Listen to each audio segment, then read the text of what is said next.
few weeks ago, my client told me the most magical manifesting story.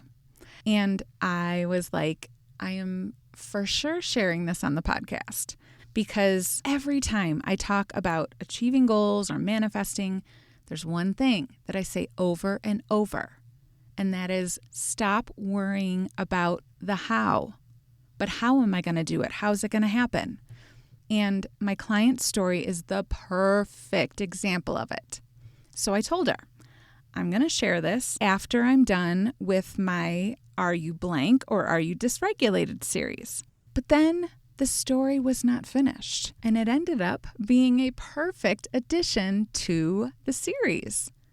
This one being, are you preparing or are you dysregulated? So my client had her dream opportunity land in her lap out of nowhere.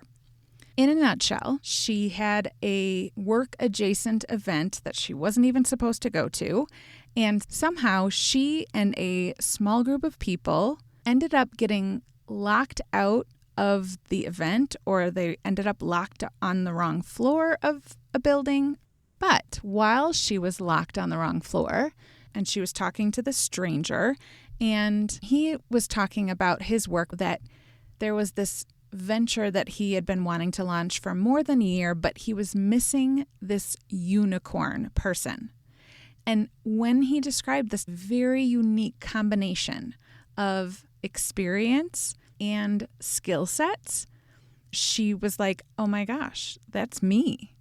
So they talked for a couple minutes, but basically he messaged his assistant right there and tells her to get a date on the calendar as soon as possible so she can pitch him and his team, which my client said, I feel like it's more of a formality at this point.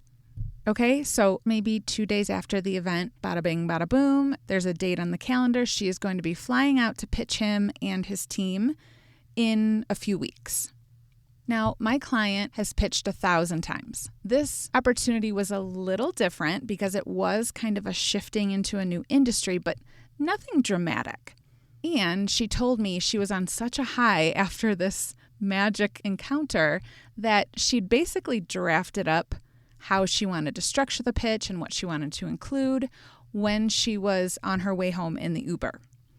So it was exciting, and at first, all was well.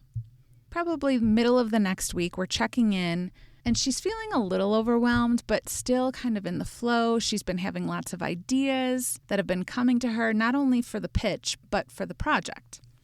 And then on Sunday, I don't always check in on work on the weekends, but this day I just had a feeling, and I open my messages and I see there's like a dozen messages from her. It started midday on Friday, several messages on Saturday, and already quite a few messages on Sunday. So I said, hey, let's just hop on a call before this gets even further. And I asked her, with the pitch, how close are you to done? She told me that she probably had most of the information she wanted to include, but it was kind of all over the place. She was feeling like she just really needed more time because after thinking about it more, she felt uncertain and confused. And now she was thinking about asking to push the meeting back by a week or two. And to the untrained ear, it may have been convincing. But I just said, I was like, no, don't ask to push the meeting back. You don't need more time. You need a deadline. What if I told you you had to finish it today? Or step away completely and don't touch it again until like a day or two before you pitch. Now, 3 years ago, client would have fought me on that. OMG, would she have fought me? But this time I heard her take a deep breath and she just said, okay, I'm not seeing it. Help me get there. So I said, listen, if they called you right now and said things have changed and we need to make a decision, so the meeting has been moved up to tomorrow, you'd figure it out, right? Yes. So then I asked, could you get a decent, not perfect, but a solid A instead of your usual A++? Could you get a solid A presentation done in 1 hour? And she thought about it for a minute and she's like, no. She thought she could maybe wing it if she had to, but the version she actually wanted to present. Because remember, she has been manifesting this opportunity for a long time. So, okay, fair. You can't do it in 1 hour. Could you do it in 2 hours? Maybe, but it would really be pushing it. I would not feel good about 2 hours. Although she said if she had to get it done in 2 hours, she would probably just go back and clean up the version that she put together in the Uber when she was in flow. She loved those additions. So I said, okay, how about 3 hours? And she said, yeah. If I had to get a solid A presentation done in 3 hours, I could. As long as the tech didn't glitch out, I could make that happen. Which is why she didn't need more time. She wasn't confused. She was using confused as the socially acceptable reason to procrastinate. Listen, your nervous system is no dummy. It knows that if it wants to keep running the show, it can't be obvious about it. That's why we're doing this series. It's the sneaky ways that dysregulation shows up. You don't get to the level of success that you and my clients are at by having your dysregulation be really obnoxious, right? If you lost it every time something felt uncertain, nobody would trust you with anything. I mean, an explosive woman rarely gets another shot. A woman who shuts down twice a day isn't going to be labeled as trustworthy. So, in order to get to the level of success you have, your dysregulation had to get smarter. It had to be sneaky. So it doesn't show up as panic. It shows up as, oh, no, I'm just being responsible. I'm still preparing. I'm doing the responsible thing. I'm making sure I have not left one stone unturned. I'm preparing. And that is praised. So you believe it. I just like to prepare for every possible outcome. That's how I roll. Yep, you roll dysregulated, baby. If I'm not 100% certain, then giving myself a little more time to prepare is a good idea, right? It's sneaky.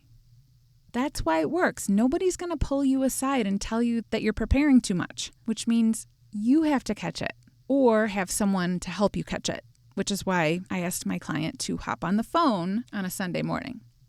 And I just asked her some really objective questions that could help her see, do I actually need more information to prepare, or am I dysregulated? And I'm trying to use needing more time to prepare as a way to procrastinate the fear from the uncertainty. Then I asked if you had to deliver it today, could you? Or is there actually a big giant gaping hole, something that you are actually missing? Or are you just going to keep finding things to add, leading to further confusion? That's how you can tell if you're actually preparing or if you're dysregulated. My client needed a reminder to trust herself. That doesn't mean trusting herself to think of everything you could ever possibly think of. Trusting herself is not a 100% guarantee that it will go perfectly. It's believing the answer is probably in one of your first attempts and less likely in your 10th revision.